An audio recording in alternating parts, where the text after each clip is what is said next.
Not much backstory is required, but the basic facts are crucial to understanding what happened after the defining event. I'm Grant Oster. When I was in graduate school getting my master's degree in chemistry, I met Laura. I fell in love immediately. I think it took her 6 months just before she got her master's in art history, before she fell in love with me. But it happened. I don't think either of us was particularly experienced, though.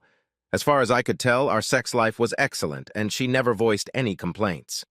We married less than a year after she got her master's degree and got jobs in the same town. She taught at a community college, and I taught part-time at a state university. I also worked part-time at a scientific consulting firm. After 3 years of marriage, I resigned from the university and worked full-time as a consultant. I became an explosives expert, and one of the clients I worked for was the federal government. Around the time our first daughter, Angela, was born, I was doing most of my work for the government, and it required quite a bit of traveling. I know it was hard on Laura, but I did offer to quit and take a full-time teaching job at a community college that tried to hire me many times. However, Laura loved the money my job brought in and the lifestyle it allowed us. She encouraged me to stick with it. "I can survive. I'm self-sufficient," was her smiling mantra. My traveling hadn't loosened up too much by the time our second daughter, Grace, was born, 2 years after Angela was born. I again suggested a career change, but Laura again insisted that I continue as a counselor since we now had an extra mouth to feed, clothe, and educate. When the girls were 5 and 7, my schedule changed for a while, and with my help with childcare and after the girls went to school, Laura decided to go back to work. She took an administrative job at a local university, mostly working on the liberal arts college. For reasons I never really understood, but which I didn't care about because it made her happy, Laura developed a keen interest in photography. We have over a dozen albums of our life with our children. Another seemingly strange interest that Laura developed at that time was in other languages, most notably Italian. Now there were times when Laura traveled for her work, especially to Chicago, where she had meetings with benefactors, visiting professors, and the Art Institute, as well as visits with Gina, her college friend who was an exchange student from Italy at the time but now worked in Chicago. When the children were 8 and 10, terrorist activities around the world made my skills extremely valuable to the federal government, and I was hired to work for them full-time for 2 years. I discussed this with Laura for many hours before agreeing to the assignment because it would lead to a lot more traveling during those 2 years, or possibly longer, and sometimes I would be gone for more than a month at a time. Laura cheered me up by telling me that she and the girls would miss me, but it would be okay. Because of my job with the federal government, I was absent 2 Christmases in a row when Grace was 9 and 10 and Angela was 11 and 12, which was heartbreaking. Laura took the girls to visit Gina in Chicago. I talked to them on the phone every day during their week-long visit, and they seemed happy enough. Apparently, there were some of Gina's relatives visiting. Some of them the girls had met before, and some were kids about the age of our daughters. Finally, shortly before Thanksgiving, after being on assignment for over 2 years providing my expertise to combat terrorists, I returned to consulting full-time and rarely traveled. Laura continued to travel from time to time, usually about once a month for 2 or 3 days, mostly to Chicago, and I was happy to take over all parenting duties for Grace and Angela when she was away, although sometimes they traveled with her.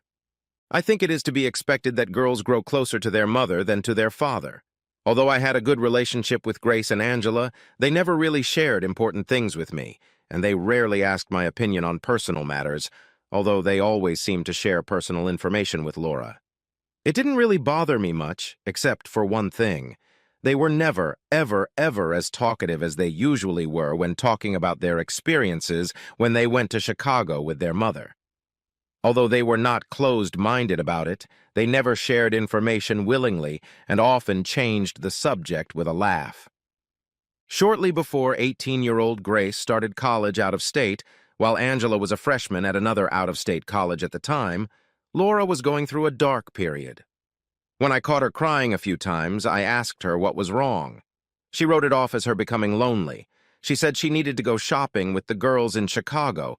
They don't have stores in Columbus. The trip was planned in a hurry and apparently required several long phone conversations with Gina, in Italian. Since I didn't understand Italian, I just accepted what Laura told me about the details. I had no reason to doubt her, although she had never before been so tearful as she had been 3 or 4 days before she and the girls went to Chicago. Laura returned from Chicago 3 days later more optimistic, though still not quite normal.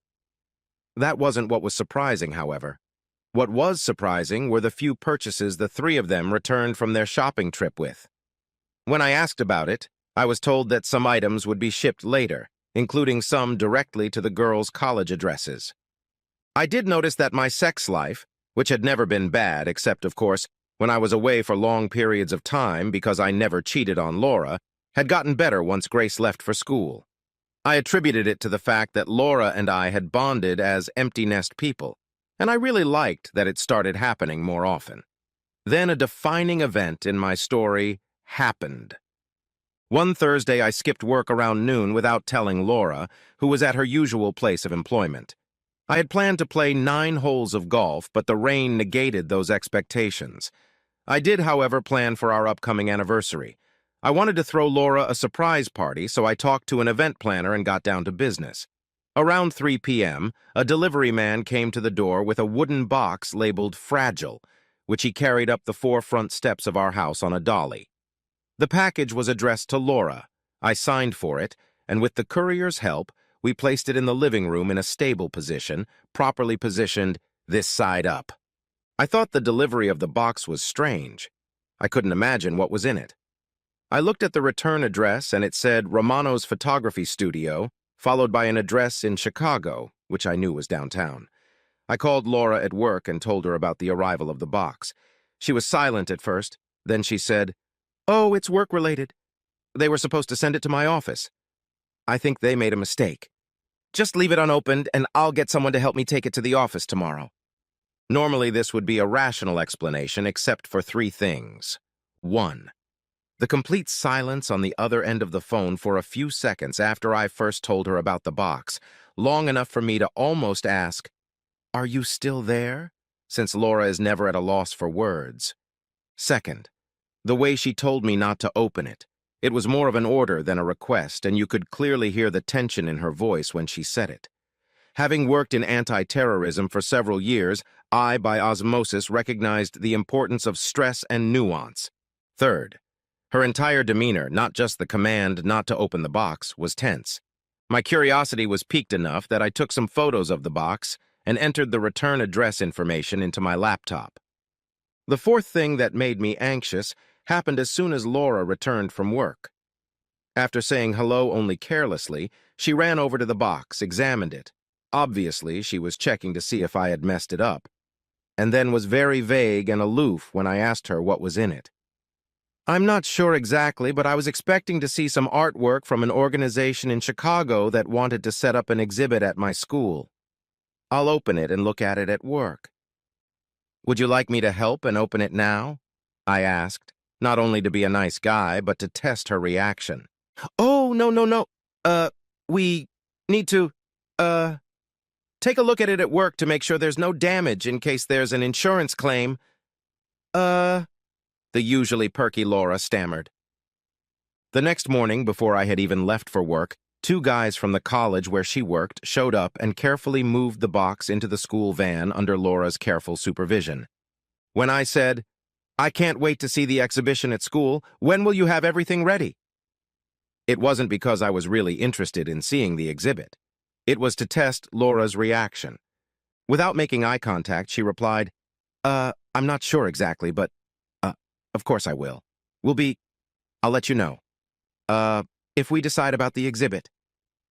2 stutters in less than 14 hours on the same topic from the usually fluent Laura. If that didn't pique my interest, nothing would.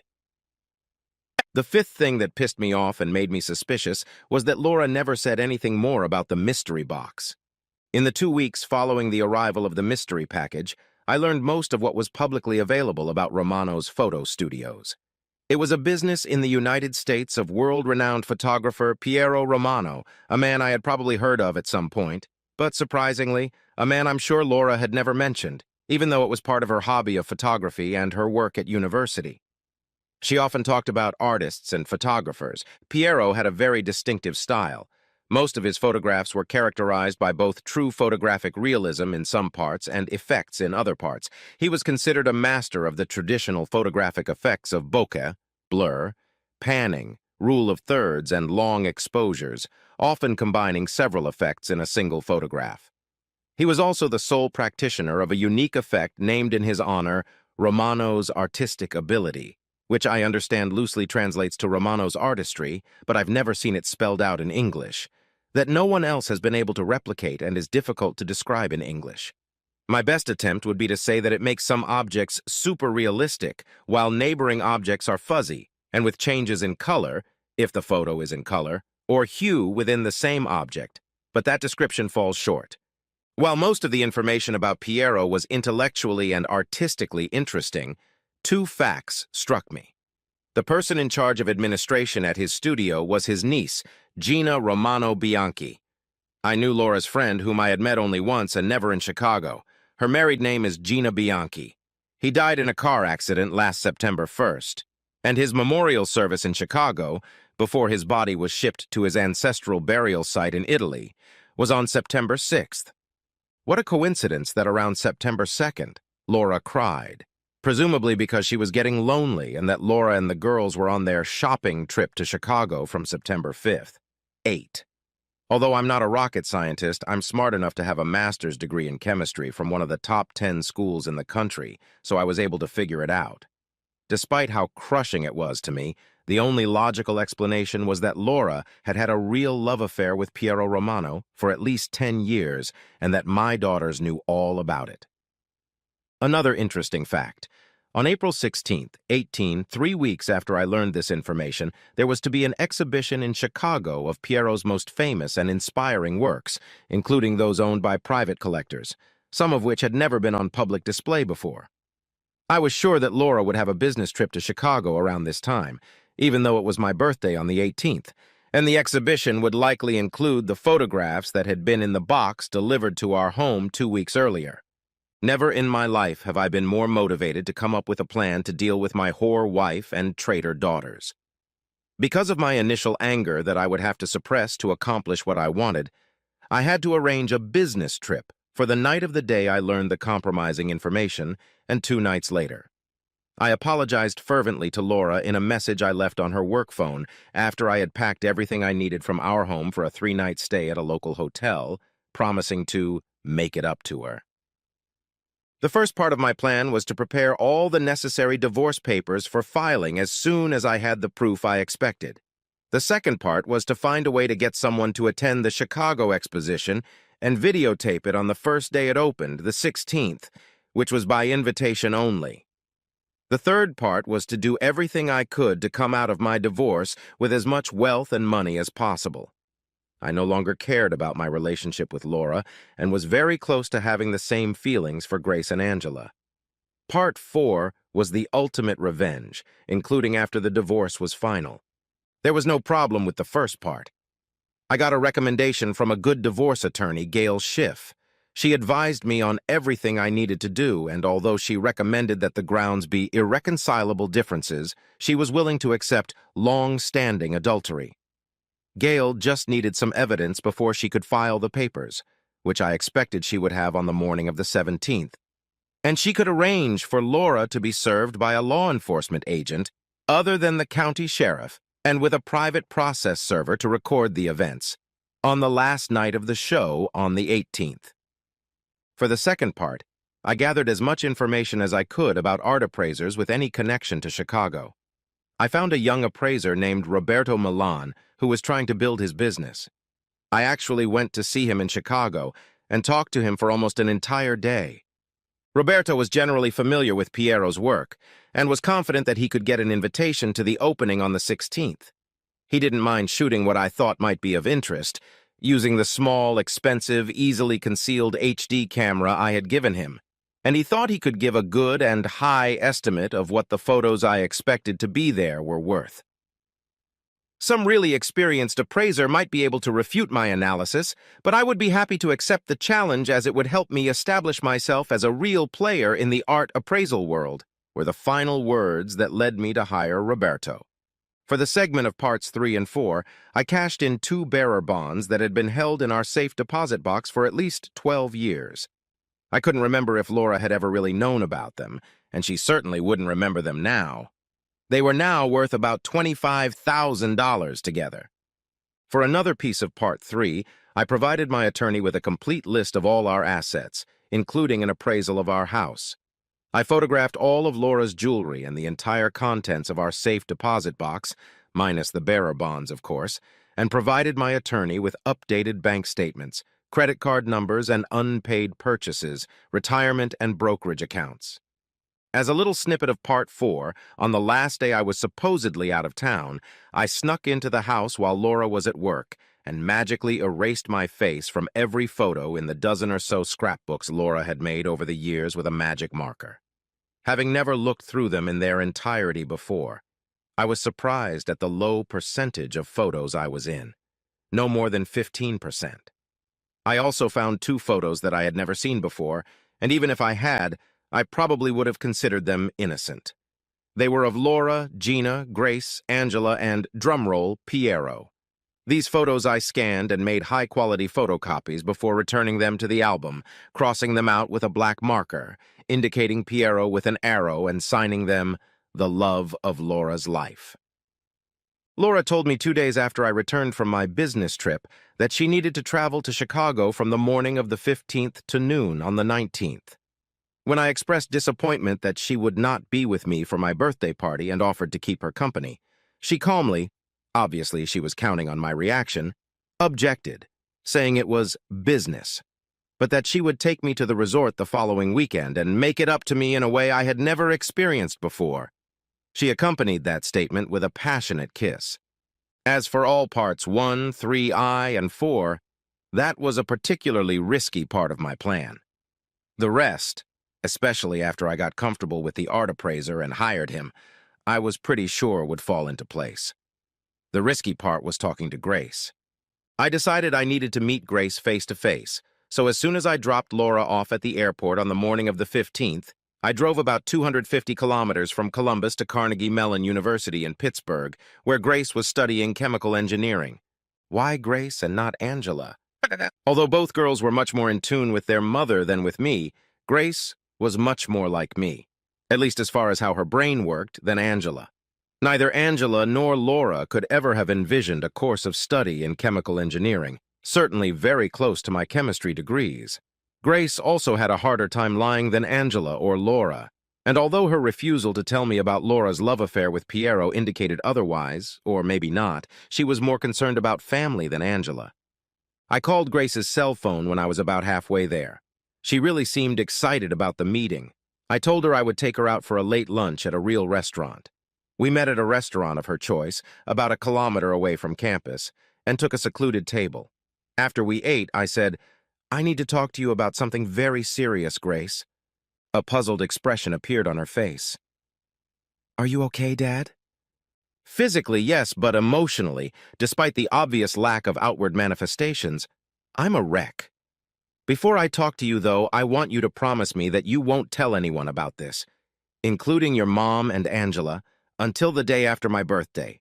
Promise? I said, raising my hand in the swear position after asking, "Promise?" "Wow, that sounds serious," she gulped.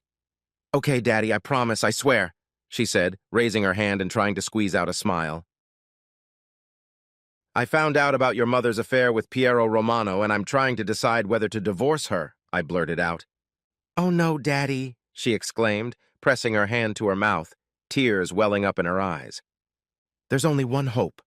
I need to find out everything you know about this, and I need you to do a DNA test." "What?" she exclaimed before she was on the verge of a complete breakdown. I realized that the restaurant wasn't the right place for this. I told her to meet me outside, and after I paid the bill, we would walk to my car. I tracked down the waitress, paid cash, leaving a $1.20 tip, and found Grace, still in tears, on the sidewalk. As soon as we got into my car, I said, "Okay, Grace, spill it.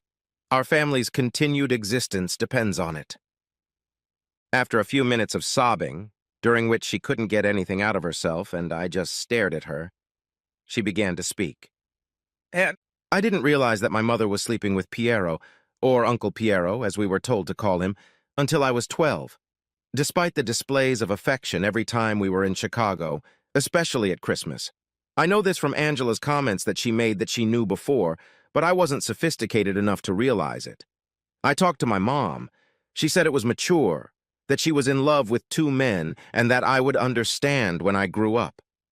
That you must never find out because it could mean the end of our family because you were too insensitive. I think that was the word she used to characterize you.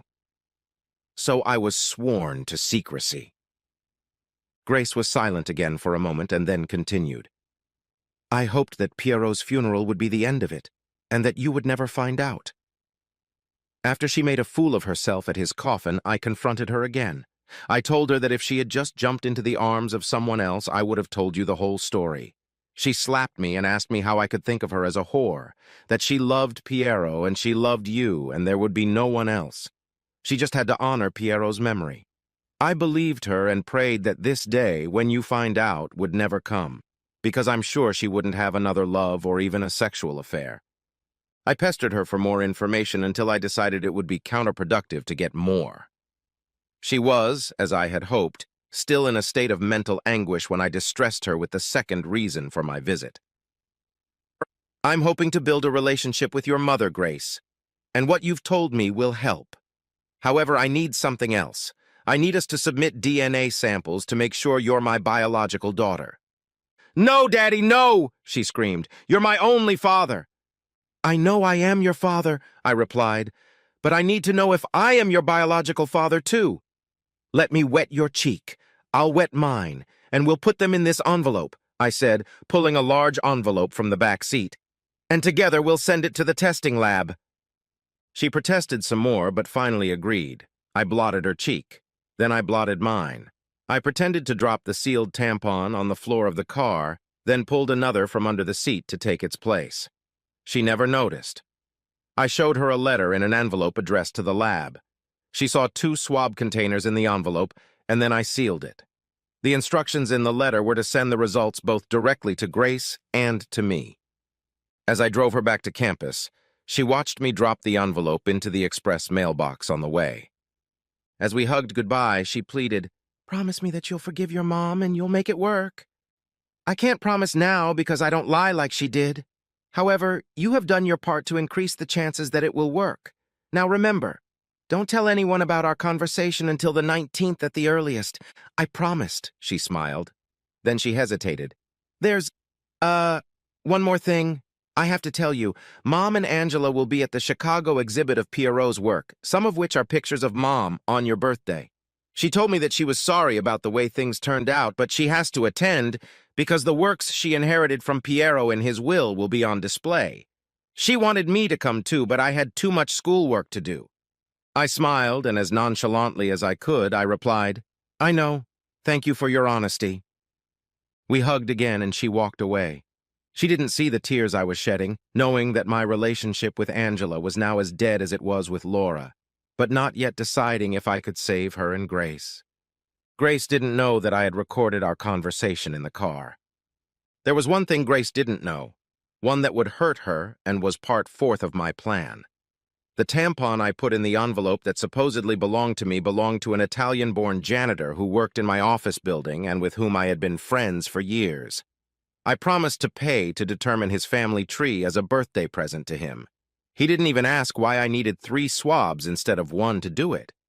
The one I sent to test his heritage showed that he was over 80% Italian, with a small inclusion of Eastern and Western European blood, which made him happy.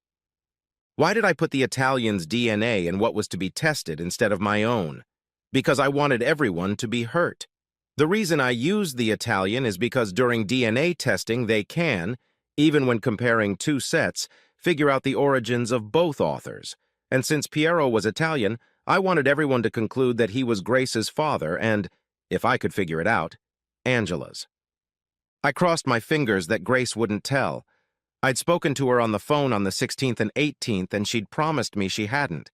And since I hadn't heard anything from Laura, I was sure it was true. Around 11 p.m. on the 16th, Roberto Milan emailed me photos of the relevant parts of Romano's exhibit. They hit me deeper than I thought they would. I shook like an aspen leaf and sobbed as I looked through them. They were a collage or series of 10 photographs, increasing in size from the first to the last. They all had the hallmarks of Romano, including in the last two the stunning effects of Romano's artistry. The series was called Natale Amore, Christmas Love. What initially broke my heart was the first two episodes, which featured two girls in front of a picture of a woman who was undoubtedly Laura. While the girls' faces were in bokeh, blur, it was now safe to tell from their hairstyles what they were wearing, Christmas gifts from my mom, and relative sizes that they were Angela and Grace when they were about 9 and 11.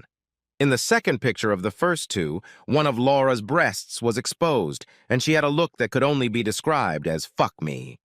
In the next 3 series, Laura wore less and less clothing until in the last one she was naked and clearly playing with herself, although you couldn't see her hand touching her pussy. The second episode began again with a picture of the girls in the background, this time somewhat older, with the last 4 being increasingly risque until the penultimate one, which showed Laura in an exceptionally sexy frontal nude pose, and the last one where it was clearly implied that she had just been fucked and was in post-coital bliss. After throwing up, drinking some ginger ale, and having a good cry, I looked at the pictures again. If they weren't tearing my heart out, I'd have to say that the last 2 photos were probably the best of their kind I'd ever seen. I read the text accompanying Roberto Milan's report. "I apologize. I know this is going to be hard for you. The collection is worth at least $300,000, more likely $500,000. The penultimate photograph alone would bring $125,000, $175,000 if sold separately. The last 2 photos are the best execution of the artistry of Romano effects in history. Not only in my opinion, but in the opinion of at least 4 other appraisers and art historians whose conversations I overheard. I asked Gina if there was anything for sale. She put me in touch with the owner under Piero's will, not surprisingly, Laura. Laura said they were not currently for sale because they were priceless, and that the 4 photos in which she is completely nude would not be sold until after her death. "I wouldn't want the general public, and especially my husband, to see me like this while I'm alive," she said. "Especially my husband," with a laugh. Even though he was doing his job, he might as well have ripped my balls off. "I have it on tape," were the last words of his email, accompanied by a frowning smiley face. I emailed a digital form of my recording of what Grace had said, along with photos and Roberto's words, to my attorney, Gail Schiff. She called me at 7:30 a.m. on the morning of the 17th. "Apparently your petition for divorce is based on an allegation of adultery. A law enforcement officer will be serving Laura tomorrow night at the reception." "I have something to add," I said. "I'll send this so you can send it to your process server along with the divorce papers." I handed Gail an envelope addressed to Angela. The envelope contained a letter from me, a swab from the Italian janitor's cheek, a container of new swabs, and an express mail envelope addressed to the DNA lab with instructions attached. The letter from me to Angela read, "Angela, if there is any hope of you and I having a relationship in the future, there is one thing you must do for me. You need to swab the inside of my cheek, put it in an envelope addressed to the DNA lab that already has my swab in it, and send the envelope by express mail. As you can see, the lab has instructions to send the results directly to you at school as well as to me. Maybe you don't want a relationship with me in the future. However, you still need to do as I ask, because if you don't, I'll make sure my money is tied up in it, and you can say goodbye to tuition, room and board, an end of freshman and senior year expenses at that expensive private college you're attending. So even if you hate me as much as your actions and inactions toward me in the past would suggest, it's in your best interest to do what I ask. Grace has already complied with the request. Your father, Grant Oster." I was glad I wasn't there when the scandal broke in Chicago on my birthday. The process server told Gail that Laura and Angela were smiling broadly as they interacted with the public around 9 p.m. on the 18th.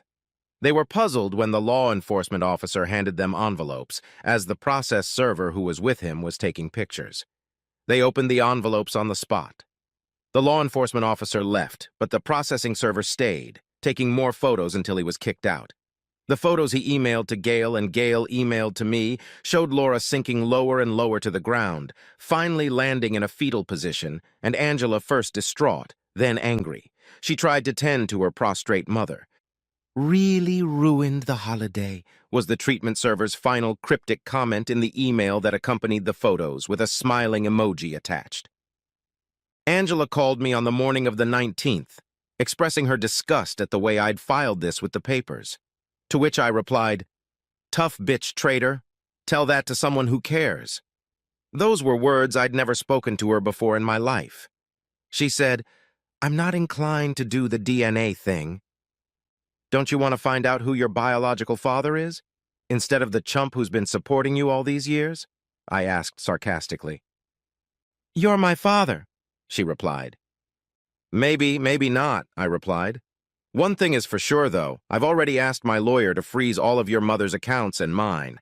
I can assure you that there will be no money in the future for your education or even living expenses, since you've turned 20, unless you mail this envelope with your tampon.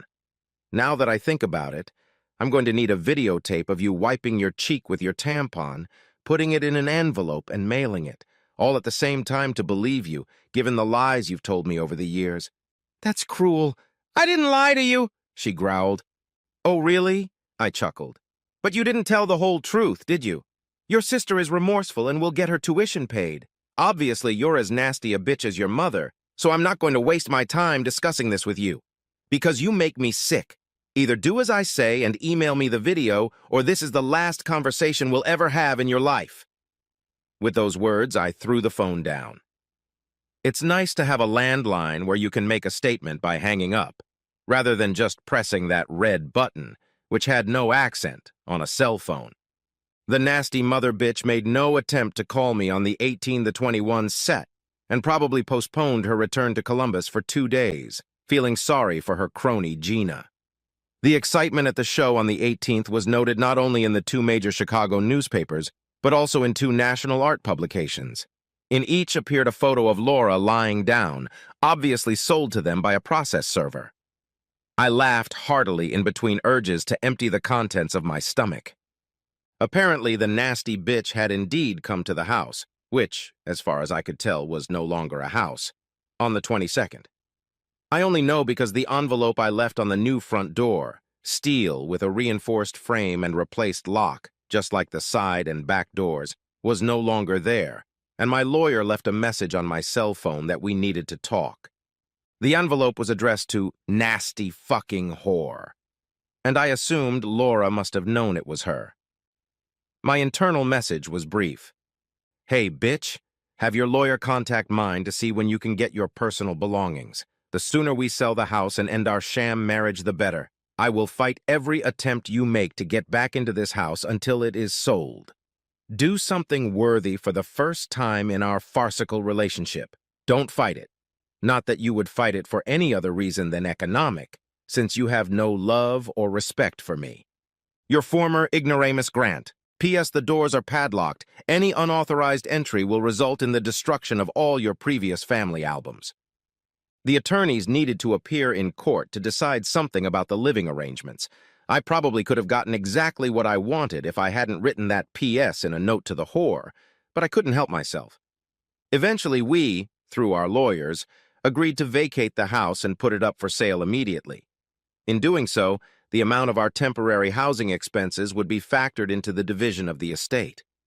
Laura tried to be difficult in negotiating money, but she had no bargaining power because she had purchased her precious photographs from Piero when we were still married. When I demanded 5 photos, she could choose 1, then me, etc., until all 10 were shared. According to her attorney, she became hysterical, especially since by then she had seen how I had retouched the family photo albums. At Laura's insistence, we had Romano's photos evaluated, one by an appraiser she hired and one by a neutral appraiser. The funny thing is that Romano's photo was the lowest and cost her $200,000 more than if she had agreed with his appraisal.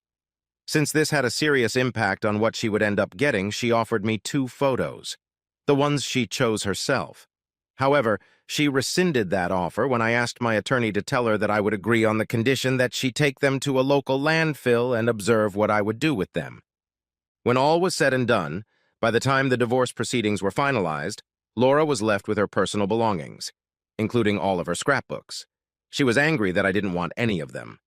Half of her furniture and a quarter of the sale price of the house. Nothing else, including no child support but suspended jail time. More on that later. We did agree to share all of Grace and Angela's college expenses until they graduated, but no more than that. As for Angela and Grace, as expected, the DNA results showed that they were not my biological daughters. This infuriated Laura so much that she almost had a stroke. I talked about it with Grace, not Angela, who honored my request solely to pay for her college expenses and was apparently content to have no further relationship with me. Dad, Mom says the results are wrong. She said that while she was married to you, she never had sex with anyone but you and Piero, and that she never even met Piero before I was born. Then why is your father of Italian descent like Piero, while I am Dutch on both sides of my family? Your mother has demonstrated that she is a pathological liar, lied to me about loving me for the entire 24-plus years of our relationship. So why should you believe anything she says is true? She says she wants another DNA test. That's not going to happen because you are not minor children and it has nothing to do with the divorce. I just wanted to know for myself and for you and Angela to know the truth. Besides, you saw me blot my cheek and put the tampon in the envelope and then mail it myself. Dad, Mom wants to talk to you in person, too. She says she's made several requests through her lawyer, but she's not even sure if your lawyer got the message to you, because she never got an answer. She never got a response because I told my attorney to ignore her request. What reason would I have to talk to that whore? Dad, please don't call her that in front of me. I still love her despite her flaws. I'm asking you to please do me a favor. Talk to her for an hour, please. I'm sorry, Grace, I can't help it. I've forgiven you and I'd like to maintain a relationship with you, but there's nothing, and I mean nothing, that would make me want to talk to her. Now about Laura's suspended jail sentence and receiving only a quarter of the proceeds from the sale of the house. After my phone conversation with Grace about the DNA test and Laura's desire to talk to me, she did something stupid. I thought she might pull something, so I plugged in and walked around with a panic button connected directly to a private security company. One night, a woman knocked on the door of the apartment I was renting during the divorce proceedings until the final financial details were worked out. I didn't see the two big men and Laura standing off to the side when I looked through the peephole. As soon as I opened the door, two big guys burst in and grabbed me, but not before I hit my silent panic button. As soon as they grabbed me, they jerked me into a chair and tied me to it while Laura walked in and the other woman left. Grant, I'm sorry I had to do this, but you refused to meet with me and refused to repeat the DNA test, which we both know is wrong. Then she started spouting some hilarious nonsense about how she had always loved me and that she just loved Piero on top of that. That her heart was big enough for both of us. She realized that we were past the point of reconciliation, but just wanted to lighten her soul. Talking to me, she held a tampon in her hands. Apparently, she was going to forcefully take a DNA sample from me. She was really annoyed that I didn't verbally respond in any way to anything she was saying. I refused to even acknowledge her presence, trying my best to avoid eye contact. Fortunately, just as she was about to order her two goons to open my mouth for a DNA swab, my panic button went off. The security company called the police and 3 cops, with guns at the ready, burst into the house. They found me tied up and one of the rogue cops had an illegal weapon in his pants pocket.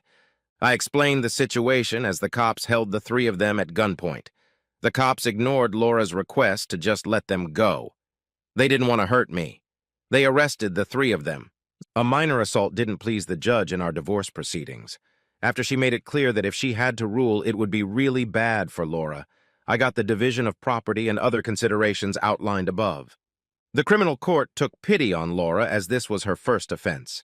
She got 2 years probation and a $10,000 fine, which was only from her share of the marital estate.